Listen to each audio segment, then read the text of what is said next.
es una maniobra de esquiva. Es famosa porque históricamente nos ha dado grandes momentos en la automoción, muchos de ellos vividos en los medios de comunicación. La publicación sueca Tekniksbard lleva décadas efectuando este ensayo en casi todos los coches que pasan por sus manos, y de dicha prueba se derivó el fallo famoso del clase A durante su ejecución. La publicidad obtenida por tal ensayo sirvió entonces para que Mercedes-Benz tomase la decisión de parar la producción del clase A temporalmente para recalibrar la puesta a punto del coche e incorporarle ESP de serie. Desde entonces, la conocida prueba del alce se convirtió en un ensayo que todos en Europa conocimos también.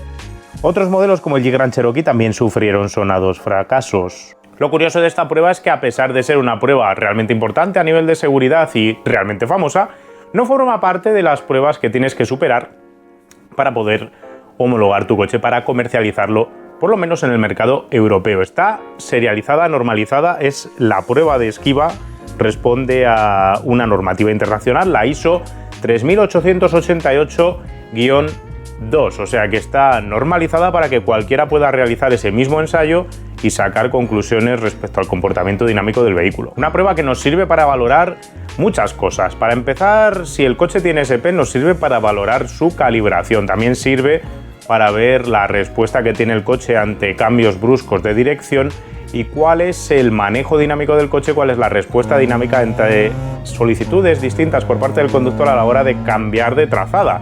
Es decir, si el coche es estable en esos cambios instantáneos de dirección o no, por ejemplo. En España, nuestros amigos de Kilómetro 77 abrazaron esta prueba normalizada ISO 3888-2 y la han convertido en una de sus señas de identidad por la que pasan muchos de los coches que prueban, y han ayudado también con ello no solo a prodigar por más seguridad, sino también a poner en conocimiento del usuario final cuál de aquellos coches que se comercializan responden mejor a este tipo de maniobras extremas de esquiva de un objeto que pueda haber en medio de la vía. De hecho, gracias al trabajo de Kilómetro 67, se ha prodigado no solo en España, sino globalmente ese gusto, ese reencontrado gusto por esta prueba famosa de esquiva. Yo soy Guille García Alfonsín, esto es Power Up con la energía de Total Energies.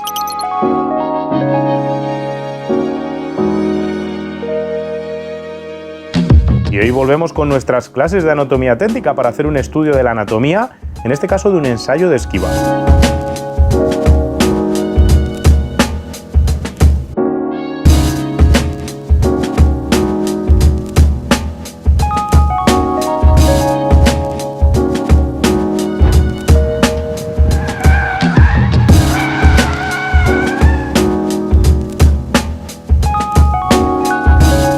¿Qué vamos a hacer hoy en este vídeo? Como muchos sabréis y otros muchos pues no lo sabréis, yo me dedico a dar en mis otros ratos libres que no son de Power Up clases de dinámica vehicular a ingenieros en la Universidad Francisco de Vitoria. Y uno de los ensayos que les explico que existen dentro del estudio de un montón de normativas y de tipos de ensayos normalizados que existen, pues hablamos del test de esquiva.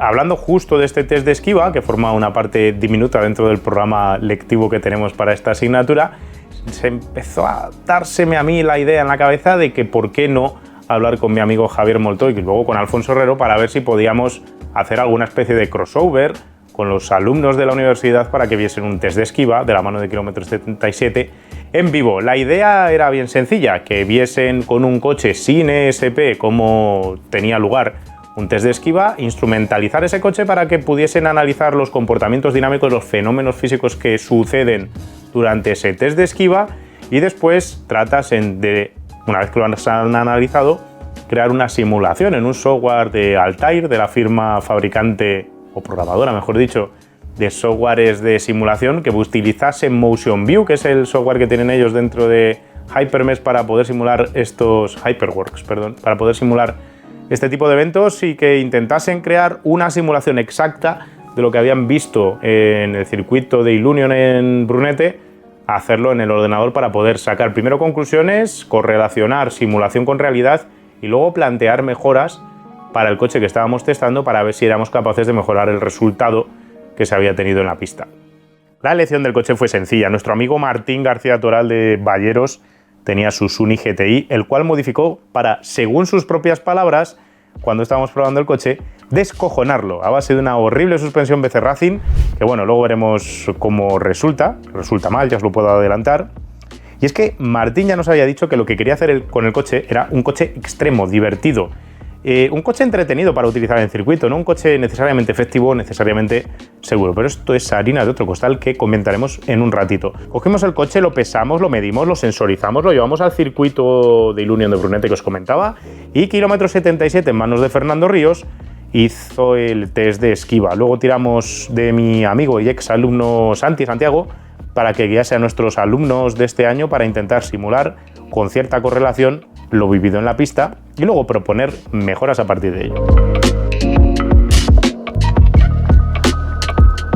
Lo primero que vamos a hacer es explicaros de qué va el test de esquiva, la prueba, lo que es la prueba en sí misma. ¿Qué nos dice la normativa ISO 3888-2 respecto a este test de esquiva? Es un test de esquiva que es uno de los tipos de pruebas que llamamos en bucle cerrado. Hay dos tipos de pruebas para vehículos, bucle cerrado y bucle abierto. Bucle abierto es final abierto. ¿Qué quiere decir que es final abierto? Que el coche se coge, se coloca un robot y el robot va a hacer una serie de maniobras con el volante o con los pedales y el resultado es desconocido, no se sabe dónde va a acabar el coche. En cambio, en bucle cerrado lo que se hace es montar un conductor de carne y hueso que tiene que superar el test y que va a intentar hacer lo que pueda con el volante para mantener al coche, en este caso, dentro de los conos que delimitan ese test de esquiva. Esa inclusión del conductor hace, entre otras cosas, que sea un test más subjetivo, más difícil de analizar porque la pericia del conductor se convierte en un factor determinante en el resultado. Pero para controlar justo eso, nos echamos dos pasos para atrás y introducimos una serie de características concretas que se buscan dentro del test para que siga siendo válido y sobre todo relevante. ISO 3888-2 establece un cambio de carril doble con 3 pasillos distintos. El primero y el último pasillo están alineados. El primer pasillo, que es el de la entrada, mide 12 metros de largo con una anchura que corresponde al ancho del coche multiplicada por 1,1, a la que se le suma un cuarto de metro extra. Luego hay una transición de 13,5 metros hasta el segundo pasillo, cuyos conos internos están a 1 metro de los conos externos del primer pasillo. Ese es el distanciamiento lateral que tienen los dos carriles, el primero y el segundo. El segundo pasillo mide de ancho el ancho del coche más 1 metro y tiene una longitud de 11 metros. Tras el segundo pasillo hay una transición que tiene 12,5 metros de longitud antes de irte al tercer pasillo. Sus conos externos, los del tercer pasillo, están alineados con los externos del primer pasillo, pero ahora la anchura asciende a 3 metros. Toda esta geometría busca simular que se nos cruce algo en medio de la carretera y tengamos que esquivarlo, irnos al carril contrario, volvernos al nuestro por si viene un coche de frente. Se le llama test de alce porque esto en los países nórdicos es una situación que sucede muy a menudo cuando los alces, propiamente dichos, se cruzan en medio de la carretera, pero nos puede valer para cualquier otro tipo de objeto, animado o inanimado, que se pueda cruzar en la carretera y lo tengamos que esquivar y no nos podamos quedar en el carril contrario porque viene un camión, un coche o lo que sea y necesitamos rápidamente volver en los menos metros posibles a nuestro carril sin haber perdido el control del vehículo. Otro de los detalles relevantes y curiosos de este tipo de ensayos es que una vez que se superan los dos conos de entrada, el conductor no puede pisar ni freno, ni acelerador, ni embrague. Tiene que retirar los pies de esa zona y solo puede navegar con el volante. Las pérdidas de velocidad que suceden van a ser por los arrastrones que tengamos de las ruedas delanteras en los cambios de dirección, por la propia fricción del coche que va a hacer pararse al coche, o, en el caso de contar con ello, la actuación de sistemas de controles de estabilidad. Es difícil, psicológicamente hablando, mantenerse separado de los pedales y no actuar para estabilizar el coche en ciertas fases de descabalgue trasero, pero esto hay que programárselo en la cabeza. El éxito o fracaso de este ensayo para una velocidad de entrada determinada viene determinado, valga la redundancia, de que el coche no toque ni tire ninguno de los conos de ninguno de los 3 pasillos, de ninguna de las 3 zonas. Es importante aquí también indicar que el conductor no tiene que ser un conductor que esté sobreconduciendo o demasiado acostumbrado al vehículo. ¿Y por qué os digo esto? Porque el afán de este ensayo es ver qué ocurre en un caso excepcional, inesperado, donde el conductor no sabe que se va a encontrar la esquiva y la tiene que efectuar rápidamente cuando se encuentra en esa situación de emergencia. Justo por eso el hecho de que pongas a un conductor y progresivamente vayas subiendo la velocidad y el conductor se vaya acoplando a las necesidades del coche y a sus reacciones hace que sea un test que pierda validez, porque realmente eso no es representativo de la realidad. En la realidad vas a una velocidad, quitas los pies de los pedales y pegas el volantazo a las dos direcciones, probablemente también frenes, pero eso no está considerado dentro del propio ensayo. Por eso conviene no estar haciendo pasadas constantes dentro de este test de esquiva, ni que el conductor empiece en los datos que tenemos de adquisición de datos a anticipar lo que va a hacer el coche. Si el conductor ya está anticipando sobre virajes o subvirajes, entonces hay que dejar ya la prueba, porque el conductor está respondiendo por encima de las capacidades reales del vehículo. Lo que estamos buscando es qué hace el coche, no la validez, cualidades o volantismo del conductor. Finalmente, el éxito o fracaso lo podemos dar cuando no tiramos los conos y lo vamos a comparar con la velocidad de entrada en esos dos conos, en esos dos puntos donde se sueltan los pedales. Más velocidad en ese punto, mejor resultado obtienes en la prueba, independientemente de lo que luego haga el coche, porque como vamos a ver en un ratito en las explicaciones, la estrategia de todos los coches modernos pasa por frenar extremadamente el coche una vez que pegas el primer volantazo. Gracias a esa reducción salvaje de velocidad en el primer momento en el que empieza a derrapar el coche y cuando haces el segundo intento con el volante de irte hacia la derecha para encarar el segundo carril, justo en esas circunstancias, con el ESP funcionando a degüello, lo que va a hacer la centralita electrónica es matar velocidad. Y cuanta más velocidad se mate, más seguro es el coche, menos probable es que el coche se desestabilice, más rápido podemos entrar en esos conos de entrada sin tener problemas de pérdida de estabilidad. Aunque habéis escuchado 1000 millones de veces que el Citroën Santia es el coche que mejor hace el test de esquiva, eso es falso. Es falso con respecto a los coches modernos y es falso también cuando uno hace la valoración de la prueba actual. Aunque hayáis escuchado por ahí de que el coche es capaz de hacerlo a 85 km por hora, no es el test de esquiva normalizado que manejamos hoy en día, el ISO 3888-2. La gente de kilómetro 77 cogió dos Santias con suspensión hidroneumática, con su sistema activa de estabilidad y todo lo demás, e hizo el ensayo hace unos años y logró una velocidad, la tengo aquí apuntada, de 73 km por hora. Os animo a ver aquel vídeo, que es sensiblemente inferior a la velocidad prometida de 85 km por hora. Es un coche que lo hace bien, porque 73 es una cifra que, si seguís lo que hace kilómetros 77, es una cifra elevada en cuanto a velocidad, más teniendo en cuenta que el coche carece de ESP. O sea, que un coche sin ESP que pase la maniobra a esa velocidad realmente lo hace muy bien, pero no lo hace más rápido, que es lo que se nos solía echar en cara, que el Santia lo hace mejor que cualquier coche moderno. Los coches modernos tienen una ventaja tremenda. Ahora mismo el récord dentro de la pista de kilómetros 77 está, os lo voy a buscar, en 83 km por hora. Entre otros coches que lo han conseguido está el Focus ST-Line, el Model Y de Tesla. ¿Cómo logran esas velocidades de entrada tan elevadas? Sobre todo, dos razones y motivos principales. No se trata ya tanto de la adherencia de los neumáticos o de la estabilidad propiamente dicha del coche, sino de la programación del ESP. ESPs muy potentes que sean capaces de parar muchísimo el coche van a conseguir que el coche se mantenga siempre bajo control. Coches ágiles que al mismo tiempo conjuguen con esa agilidad un ESP bien calibrado van a conseguir que el test de esquiva salga satisfactoriamente bien. Y eso no hace al coche especialmente bueno, especialmente rápido o más efectivo en circuito. Esto es otra consideración a tener muy en cuenta. Muchos de los deportivos que prueba kilómetro 77 en el test de esquiva no lo hacen especialmente bien, y es lógico que sea así. La programación del ESP, cuando lo programas y programas geométricamente el coche también para que sea bueno en la esquiva, vas a matar la agilidad del tren trasero, y eso puede conllevar que luego en curva lenta el coche sea torpe o que el ESP salga con demasiada prontitud cuando estás conduciendo convencionalmente el coche, lo que a su vez va a hacer que no vaya igual de bien en circuito en otro tipo de tests también que se hacen que no tienen que ver con la esquiva. Así que la esquiva es un punto de equilibrio entre el comportamiento que quieres justo en la esquiva, ese comportamiento seguro, y las otras características que quieras otorgar al coche a la hora de conducir. Lo que está claro es que con todo este plantel de situaciones sobre la mesa, lo que va a ocurrir es que el Sunny de Martín no va a acercarse a las cifras de los 83 km por hora del Focus o del Model Y, por más que esté rebajado, lleva neumáticos semi-slicks y bla bla bla. Esperamos velocidades bajas. La verdad es que no esperábamos velocidades tan bajas como la que luego nos acabamos encontrando para un coche que, bueno, cierto es que no tiene SP, pero tenía más papeletas de hacerlo mejor de lo que finalmente ha hecho, a pesar de que me tocó ir cambiando el setup durante la propia jornada de pruebas para intentar solventar algunos de los múltiples problemas que nos encontramos con él.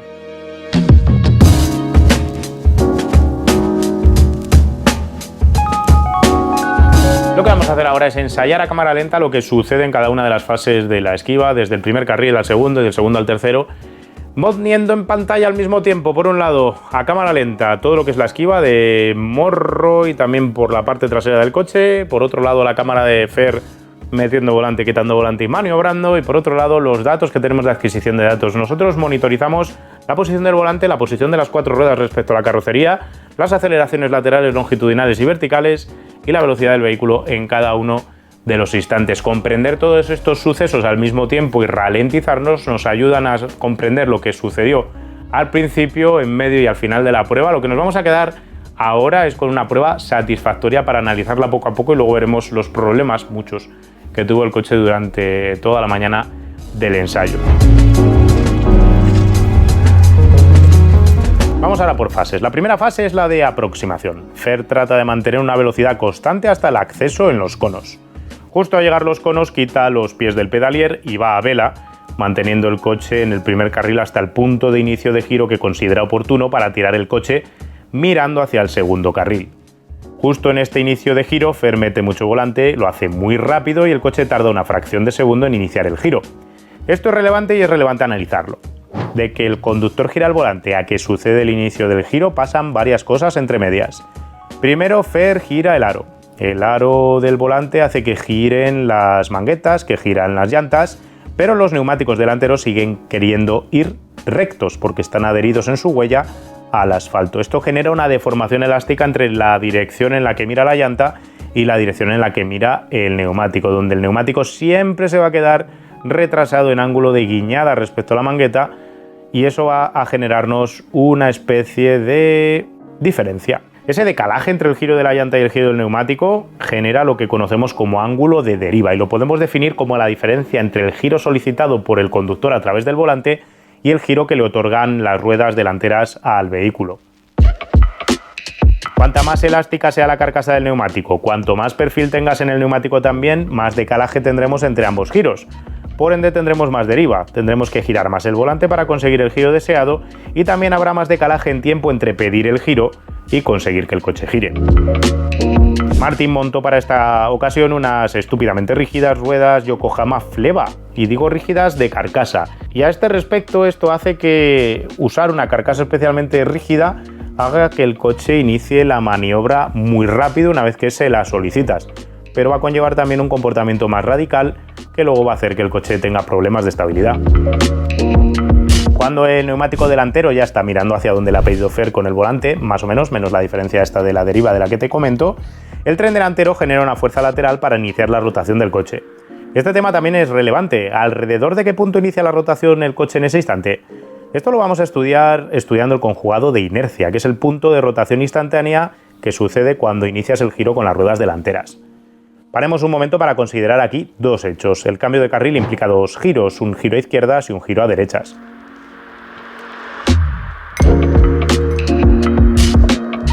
El objetivo es mover el coche del punto A al punto B, lo que implica desplazamiento, pero también rotación del coche.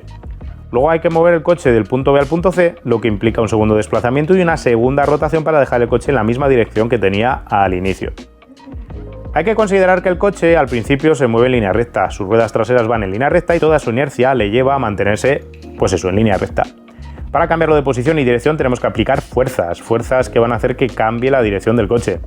Dicha fuerza de conseguir rotar el coche sobre sí mismo. Como el coche quiere mantenerse recto y queremos rotarlo, tenemos que vencer su inercia rotacional, o lo que es lo mismo, el afamado momento polar de inercia.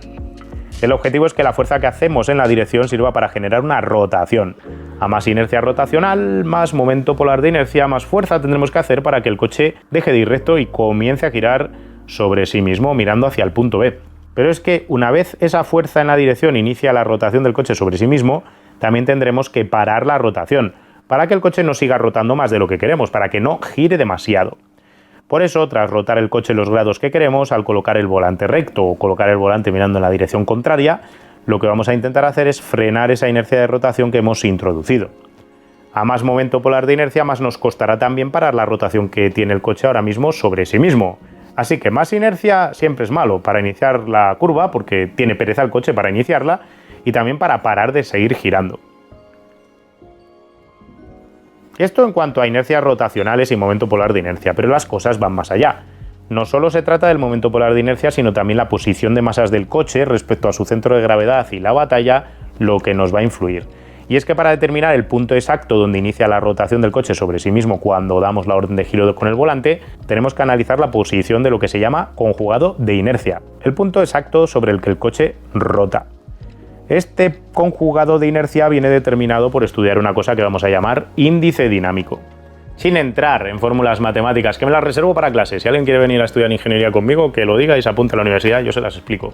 Pero nos podemos quedar con la idea de que el índice dinámico nos marca un valor que nos indica dónde está el punto sobre el que rota el coche en vista en planta. Si está en el eje trasero, el índice de inercia es 1.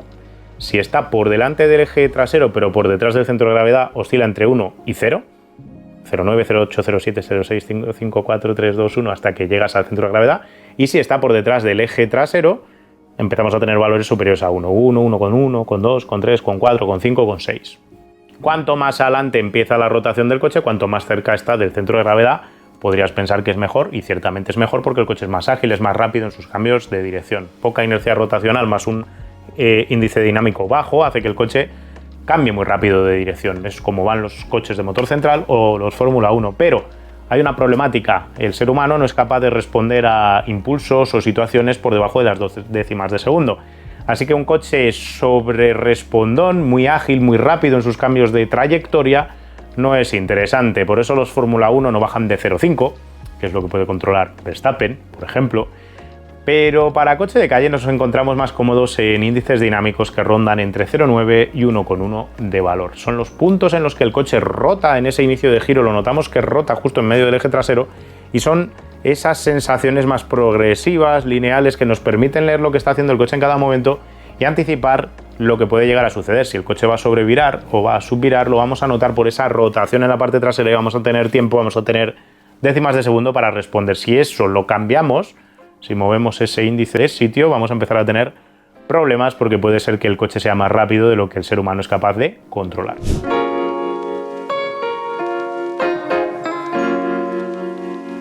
Vale, hasta aquí tenemos la mecánica que inicia el giro como rotación sobre sí mismo del coche. Pero el hecho de tomar una curva apareja otras consecuencias. Al rotar el coche alrededor de una curva se genera una fuerza centrífuga que empuja al coche en el centro de gravedad hacia afuera de la curva. Esta fuerza centrífuga conlleva una transferencia de pesos de la parte interna de la curva a la parte externa. Según configuremos la altura del centro de balanceo, además, como hablábamos el otro día en el vídeo del BMW X2, esa fuerza centrífuga también conllevará inclinación de la carrocería. Dicha transferencia de pesos pasará de manera desigual a través de las ruedas delanteras y traseras. Eso sí, la suma de la transferencia de pesos delantera y trasera siempre será la misma para una aceleración lateral dada.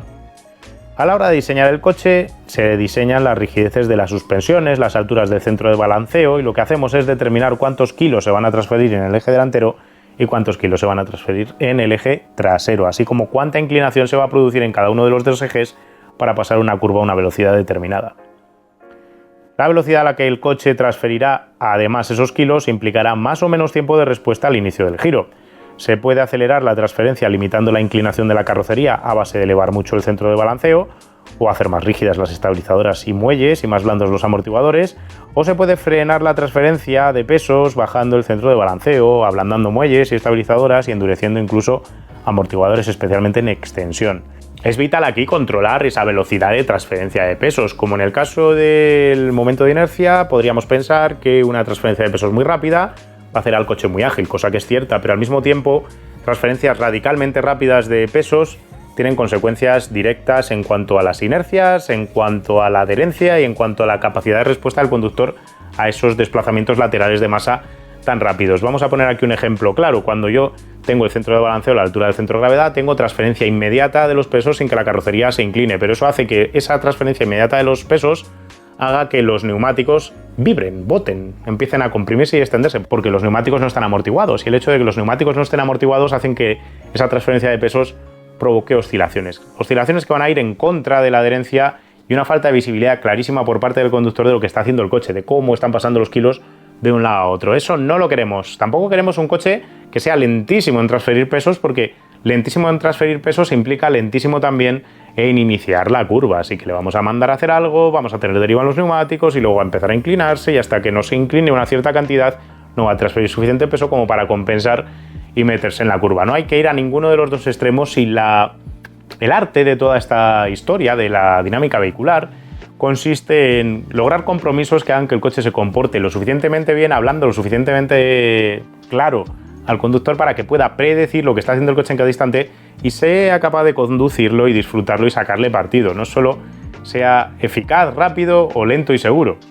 Todos estos parámetros se calculan durante el proceso de diseño del coche. De hecho, son tan vitales que están escritos dentro de los libros de cargas cuando se desarrollan estos coches para darle el sabor típico al modelo que tiene la marca. Para todo esto se usan cifras estandarizadas, conocidas desde hace décadas, para evitar coches complicados. Desgraciadamente, cuando uno modifica su coche sin calcular, y esto sucede día sí y día también, cuando uno solo se basa en productos disponibles en el mercado de dudoso estudio dinámico previo y hace todo al ojo, pues las cosas pueden salir mal o muy mal, como veremos en un rato. Pero antes de eso, completemos la maniobra entera. Como contábamos antes, Fer aplica volante a izquierdas, el coche comienza su rotación sobre el eje trasero, se transfiere peso de las ruedas izquierdas a las derechas, Fer pone el volante recto y de seguido gira a derechas para encarar el segundo carril de la maniobra. En este momento el eje delantero no solo tiene que frenar la inercia rotacional a izquierdas, sino que tiene que aplicar una inercia rotacional a derechas, lo que a su vez retrasa el pivote de dirección en vista superior más atrás. Fracciones de segundo tras pedir el cambio de dirección a derechas, el coche tiene que frenar su apoyo a derechas para comenzar un apoyo a izquierdas, que ha de ser frenado por la amortiguación. En condiciones ideales, Fer debería ahora poder poner el volante recto, recorrer una pequeña parte de distancia en línea recta antes de iniciar la segunda maniobra para irse a la tercera sección de la prueba. Pero el coche en este cambio de giro de izquierdas a derechas rota sobre sí mismo, pendulando sobre el eje delantero. El centro instantáneo de rotación pasa de estar por detrás del eje trasero a estar por delante del eje delantero justo por esto. Esa sobrerotación debida al deslizamiento lateral de las ruedas traseras hace que Fer pueda afrontar el giro para ir al tercer carril sin siquiera llegar a poner el volante recto de por medio. Se ve obligado a hacer de hecho contravolante antes de enhebrar el coche en la segunda transición, lo que le lleva a poder poner el volante recto en esta tras frenar el coche su inercia rotacional. La maniobra la completa tras este enhebrado con un volante a izquierdas para depositar el coche en la tercera sección de pruebas sin tirar ningún cono.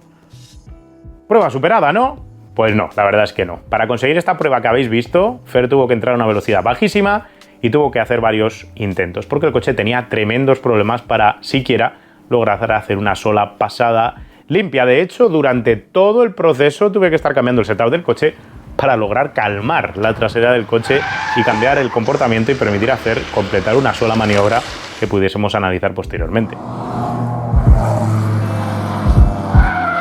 Pero ¿por qué todos estos problemas? Martín, cuando compró el coche, nos contó que quería hacerse una especie de réplica del coche del Mundial de Turismos.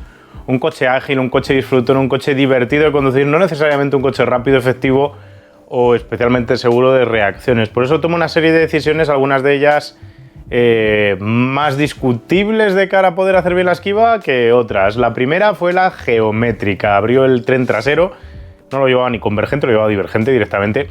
Y esa divergencia hace que el coche en descarga de acelerador en curva larga pueda bascular, se marche de atrás, también tenga un inicio de giro de curva más interesado, pero a la hora de hacer cambios de apoyo rápidos y maniobras rápidas, pues ya hemos visto que acaba descolgando la trasera, que no va suficientemente agarrada al suelo, porque la idea de Martín es justo esa, tratar de evitar que el coche sea subvirador, a facilitar esa sobrerotación. Hasta ahí hubiera bastado con poner el coche a cero o convergente, no nos dimos cuenta de hacerlo antes, pero el resto de problemas tienen que ver con una elección más dudosa, luego de componentes y tarados. Ante la falta de componentes estandarizados para el Sunny GTI, se tiró por unas suspensiones BC Racing coilover, con el muelle enroscado encima, y unas frecuencias de muelle mal elegidas. Directamente no las calculó, tampoco calculó el coeficiente de amortiguación necesario ni para la masa suspendida, ni para la no suspendida, ni para los muelles que tenía instalados el coche. Directamente puso todo lo que había y lo bajó para ir luego ajustando un poco a gusto personal cómo se comportaba el coche, pero luego hemos sacado números y hemos visto que tenía frecuencias naturales delante de 2,3 hercios, detrás de 2,1, que sencillamente está mal. Está mal por dos razones mínimas. La primera y básica y fundamental es que en coches que se van a utilizar tanto en calle como luego en circuito o en tramos de rally, nunca se pasa de 2 hercios de frecuencia natural. Pasarse de 2 hercios es pasarse de rigidez extrema y de frecuencias que puedan ser tolerables por el ser humano a la hora de conducir. Solo te pasas de los 2 hercios, te puedes ir hasta los casi 4 en coches que tengan comportamiento aerodinámico, es decir, grandes alerones, que se compriman y demás, pero sin ese tipo de carga aerodinámica no se debe pasar de 2 hercios. De hecho, los coches del Mundial de Rallys, ninguno pasa de 2 hercios, por poneros un ejemplo. Pero no solo fue un problema con los 2,3 hercios delante, 2,1 detrás, porque pasasen de 2, sino porque están desacoplados al revés. Las suspensiones siempre se coloca una frecuencia natural en el eje delantero y alrededor de un 10, 20, 30% más de frecuencia natural en el eje trasero para evitar una serie de comportamientos extraños que tienen que ver con oscilaciones de la carrocería. Si colocas la misma frecuencia delante que detrás, lo que te va a ocurrir es que el coche va a pasar el bache delante, va a entrar en su propia oscilación y cuando pase el bache detrás va a hacerlo más o menos a la misma frecuencia y va a generarse un efecto de acople de la frecuencia delantera con el acople de la frecuencia trasera y el coche va a oscilar verticalmente casi a la vez y eso no lo queremos, así que se desacoplan, se utilizan frecuencias distintas delante que detrás. Delante se utiliza una frecuencia menor y detrás se utiliza una frecuencia mayor. De esta manera empezará a oscilar adelante, atrás también hará la oscilación de atrás por llevar más frecuencia será una oscilación más corta y eso hará que se estabilice más rápido el coche. Si utilizas una frecuencia inferior detrás que la que llevas delante acabará la oscilación antes y detrás se seguirá moviendo el culo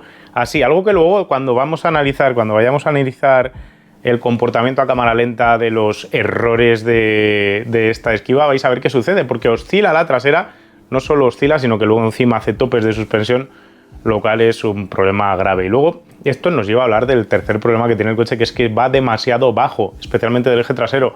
Se queda sin recorrido de suspensión. Entonces, cuando combinamos todo esto, lo que acabó ocurriendo es que, si os fijáis, Fer tira el volante a la izquierda, se va el coche hacia la izquierda para hacer el segundo carril, en ese momento pega el volante para el otro lado y lo que ocurre en la configuración original del coche es que va excesivamente rígido de amortiguador trasero, transfiere muy rápido muchos kilos atrás y eso hace que el eje trasero pierda la adherencia a la rueda externa trasera y el coche se enrosque sobre sí mismo. Y esto nos lleva a hablar de otro problema que tiene y es el de la amortiguación. Los amortiguadores están estúpidamente rígidos. Tengo por aquí los datos, a ver si los encuentro. Lleva en compresión lenta 3 veces más rígidos los amortiguadores de lo que los debería llevar. En extensión los lleva ligeramente más blandos de lo que toca y en rápida, que es para tragarse los baches, va extraordinariamente rígido también. Así que la amortiguación también está mal elegida, mal compensada respecto al muelle que se lleva y respecto a las masas y el coche que se está empleando. Justo por eso pasa esto que os digo de la transferencia brutal y rápida de pesos en el eje trasero, que hace que el coche sobrevire.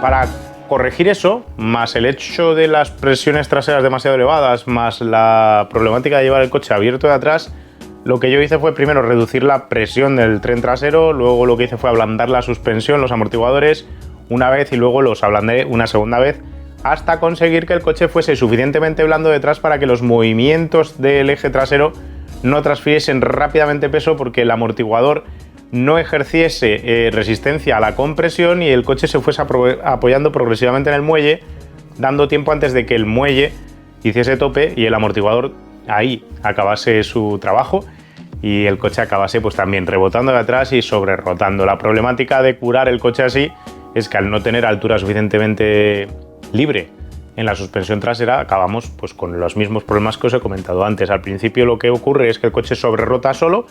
Cuando ya consigo corregir un poco y hacemos pasos de maniobra de esquiva más rápidos, el siguiente problema que nos viene es que la sobrerrotación sigue ocurriendo, pero en este caso ocurre porque la trasera va más suelta, eso mejora su adherencia respecto al eje delantero, así que se aguanta un poquito más para antes de sobrerrotar, pero hace tope de suspensión y el coche al hacer tope de suspensión oscila, cosa que no le ocurre al tren delantero y en esas oscilaciones acaba de nuevo enroscándose, obligando a Fer a hacer contravolante. Así que el coche como potencial, si estuviese más levantado, llevase otros relajes de muelles, otros relajes de amortiguadores, los amortiguadores fueran consistentes en su comportamiento, pues no tiene ningún sentido lo que hemos leído en la máquina de los amortiguadores en cuanto a frecuencias y durezas duras, blandas, rápidas y lentas. Todo se regula con un único regulador que no regula bien. No me gustó nada el tema del amortiguador y habría que cambiarlo. Así que cambiando todos esos parámetros probablemente el coche podría pasar más rápido el test de esquiva y sobre todo con más seguridad para no ir todo el rato enhebrando la curva, que al final es lo que estaba haciendo Fer, porque si os fijáis no se trata de que el coche esté estable en la segunda maniobra, sino que siempre está sobre rotando, teniendo inercia de rotación sobre sí mismo, basculando de la parte delantera, escapándose la trasera. Y solo es la pericia de Fer a la hora de hacer contravolante y enhebrar la segunda salida para colocarse en el tercer sector de la esquiva lo que le permite completar la esquiva, pero no es el objetivo de la esquiva, no debería de ser así. Las conclusiones aquí, que os tienen que quedar claras de analizar lo que teníamos y lo que sucedió, pasan por comprender que un setup para circuito disfrutón, rápido, involucrante, no necesariamente tiene que ser ni efectivo, ni bueno, ni sobre todo seguro. Si este proyecto sigue adelante, el año que viene, el curso que viene, volveremos otra vez al mismo circuito con otro setup completamente distinto y veremos cómo podemos subir la velocidad de la esquiva sin necesidad de cambiar, por ejemplo, los neumáticos, que sería ahí otra faceta donde podríamos tener ganancia de tiempo. Si os hablaba al principio de las carcasas estúpidamente rígidas, el neumático al final, si es muy rígida la carcasa, se está sumando a la rigidez de la suspensión. Ya vamos pasadísimos de frecuencia de suspensión, los dos ejes están por encima de los 2 hercios. Meter una carcasa rígida sobre eso es empeorar la situación porque todavía tenemos más oscilaciones de carga en las huellas de los neumáticos, eso empeora la adherencia lateral, empeora el comportamiento y también el tiempo de respuesta se convierte en crítico. Es un coche mucho más crítico y más difícil de llevar y más difícil de leer. Sobreactúa, sobrereacciona a cada cosa que hacemos. Todo mal. A todos los que se os ocurra meteros ahora en especular en los comentarios, pues no, hay que ponerlo más duro, hay que ponerlo tal. Olvidaos de todas estas cosas, os lo dice uno que ha ganado carreras en el Campeonato de España de Turismo. Los coches no se ponen así de duros para correr y ganar en los circuitos. Se ponen de otra manera y se hacen bien las cosas. Y yo no me canso de decir esto también en el grupo del Telegram de los mecenas. Lo importante no es la marca del muelle y del amortiguador. No, nunca. No se trata de si compras Öhlins, Bilstein, Becerracing o lo que sea. Lo importante es que la constante de amortiguación y la frecuencia natural del muelle estén bien elegidas. Y eso es lo que tenéis que pedir, por lo que tenéis que pagar. Os lo tienen que recomendar en base al tipo de uso, la situación donde os vais a mover. Y una vez que tengáis elegidas la frecuencia natural de los muelles, con eso elegís la amortiguación ideal y con eso buscáis productos que os puedan ofrecer eso que estáis buscando. No se trata de comprar las cosas porque sean caras o porque sean de marca reconocida, aunque en teoría marcas reconocidas como KW deberían haber estudiado todo esto y ofrecer para tu coche una solución integral ya pensada en el dominio de la frecuencia, en el dominio de amortiguación adecuada para tu coche. Pero esto es harina de otro costal para otro vídeo. Por otra parte, ¿de qué le valió esto a los alumnos? A los alumnos les valió para ver una situación dinámica real que habíamos estudiado en clase, que habíamos hecho números en clase, visto cómo son las inercias, los comportamientos de los coches plasmada en el mundo real y luego con adquisición de datos ver cómo van sucediendo los eventos que os he contado en el vídeo para tratar de entender lo que está haciendo el coche en cada momento. Yo cuando pruebo los coches siempre estoy tratando de leer eso que os habéis visto en la adquisición de datos, lo intento sentir para ver exactamente qué viene del roll center alto, roll center bajo, del muelle duro, del muelle blando, de la amortiguación dura, de la amortiguación blanda, del neumático, de las inercias, de la posición de las masas, leer esa física que hay detrás subyacente de lo que estás conduciendo e interpretarla es lo que permite coser la realidad, la experiencia en la realidad junto con las matemáticas y la física y la dinámica vehicular, que al final es donde casa y donde realmente, personalmente, más disfruto porque es en el campo en el que me muevo y en el que realmente me gusta ver esa conexión, ¿no?, entre lo que conocemos en la teoría y lo que luego experimentamos en la práctica. A los alumnos les vino bien eso y después se tiraron a hacer simulaciones y el problema que tuvimos es que la correlación es excepcionalmente complicada, sobre todo porque hay que meter todas las posiciones de todos los elementos, cosa que no nos costó demasiado. Las inercias, a algunos se les olvidó, a muchos se les olvidó meter las inercias de todos los elementos, de las masas y todo lo demás, hay que fastidiarse. Y luego el tema del modelo matemático del neumático.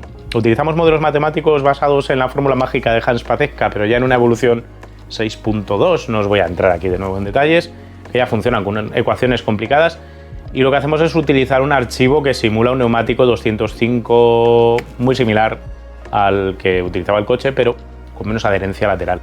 El hecho de tener ese neumático hace que se complique la simulación, aunque la simulación es bastante similar en cuanto a los comportamientos del vehículo. Pero el año que viene, de nuevo, espero que el curso que viene, a partir de lo que hemos aprendido con los datos de este año, sean capaces la siguiente camada de alumnos de converger mejor y acabar teniendo una simulación buena. Y una simulación buena con Altair lo que debe de servir es para proponer mejoras para el coche.